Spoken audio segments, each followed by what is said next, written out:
യേശുവിൽ ഏറെ സ്നേഹമുള്ളവരെ, പുതിയൊരു ദിവസം നൽകി കർത്താവ് നമ്മെ അനുഗ്രഹിച്ചിരിക്കുകയാണ്.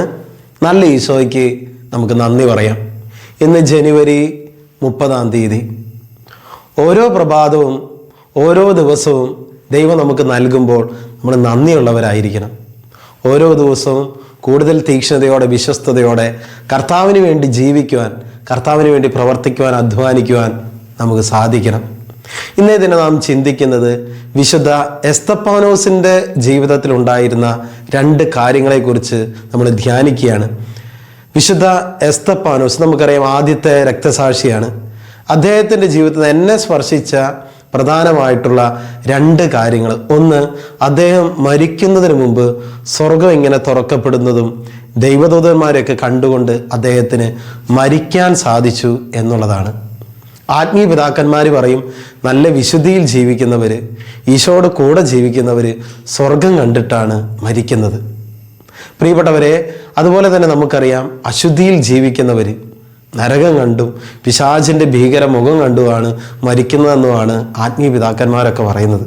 അതുകൊണ്ട് പ്രിയപ്പെട്ടവരെ, വിശുദ്ധ എസ്തപ്പാനോസിൻ്റെ ജീവിതത്തിൽ നല്ല ജീവിത വിശുദ്ധി ഉണ്ടായിരുന്നതുകൊണ്ട്, ഈശോയുടെ അത്രമാത്രം സ്നേഹത്തിനുള്ളൊരു ബന്ധം ഉണ്ടായിരുന്നതുകൊണ്ട് സ്വർഗം കാണുവാനായിട്ട് അദ്ദേഹം സാധിച്ചു. ആ സമയം സഹനത്തിൻ്റെ സമയമായിരുന്നു, എങ്കിൽ കൂടെ സ്വർഗം കാണാൻ അദ്ദേഹത്തിന് സാധിച്ചു.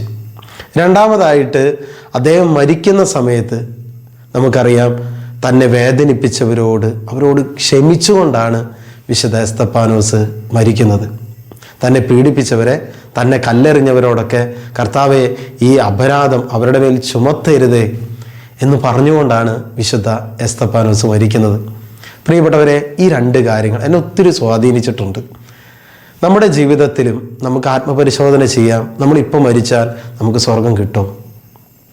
രണ്ടാമതായിട്ട്, നമ്മളെല്ലാവരോടും ജീവിതത്തിൽ ക്ഷമിച്ചിട്ടുണ്ടോ? വിശുദ്ധ എസ്തപ്പാനോസിൻ്റെ ജീവിതത്തിലേക്ക് കണ്ണോടിക്കുമ്പോൾ നമുക്ക് ഈശോയും കൂടി കാണുന്നത് നല്ലതാണ്.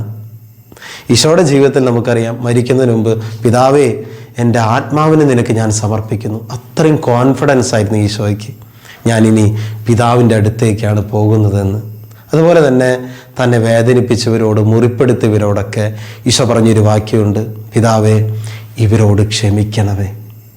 ഇത് തന്നെ വിശുദ്ധ എസ്തപ്പാനോസിൽ നമുക്ക് കാണാൻ പറ്റും. പ്രിയപ്പെട്ടവരെ, ഈശോയിലുണ്ടായിരുന്ന, വിശുദ്ധ എസ്തപ്പാനോസിലൊക്കെ ഉണ്ടായിരുന്ന ഈ 2 നല്ല ഗുണങ്ങൾ നമുക്ക് പ്രാവർത്തികമാക്കാം. എപ്പോഴും വിശുദ്ധിയോടുകൂടെ ജീവിക്കാം. ഇന്ന് മരിക്കുകയാണെങ്കിൽ, ഈ നിമിഷം മരിക്കുകയാണെങ്കിൽ നമുക്ക് ഈശോയോടൊപ്പം വാഴണം, സ്വർഗത്തിലെത്തണം. രണ്ടാമതായിട്ട്, എല്ലാവരോടും ക്ഷമിക്കണം. പലതരത്തിൽ നമ്മളെ ബുദ്ധിമുട്ടിച്ചവർ, വേദനിപ്പിച്ചവർ, എസ്തപ്പാനോസിനെ കല്ലെറിഞ്ഞതുപോലെ നമ്മളെ കല്ലെറിഞ്ഞവർ, പരിഹസിച്ചവർ, നമുക്കിട്ട് പാരപണിതവരൊക്കെ ഉണ്ടായിരിക്കാം. ക്ഷമിക്കണം. അപ്പോൾ ആ വിശുദ്ധനെ പോലെ നമുക്ക് സ്വർഗത്തിൽ വാഴുവാനായിട്ട് സാധിക്കും. കൃപയ്ക്ക് വേണ്ടി നമുക്ക് പ്രാർത്ഥിക്കാം. നല്ല ഈശോ, ഈ സന്ദേശം കേട്ടുകൊണ്ടിരിക്കുന്ന ഓരോ മക്കളെയും ആശീർവദിച്ച് അനുഗ്രഹിക്കണമേ എന്ന് പ്രാർത്ഥിക്കുന്നു. സ്വർഗം കണ്ടുകൊണ്ട് യാത്ര ചെയ്യുവാൻ ഞങ്ങൾ അനുഗ്രഹിക്കണമേ. എല്ലാവരോടും ക്ഷമിക്കുവാൻ, ശത്രുക്കളെ പോലെ സ്നേഹിക്കുവാൻ, എല്ലാവർക്കും ക്ഷമ നൽകുവാൻ ഞങ്ങൾ അനുഗ്രഹിക്കണമേ. യേശുവിൻ്റെ അധികാരമുള്ള നാമത്തിൽ അതിനായി ഇവരെ ഞാൻ ആശീർവദിച്ച് അനുഗ്രഹിക്കുന്നു. ഇപ്പോഴും എപ്പോഴും എന്നേക്കും. ആമേൻ.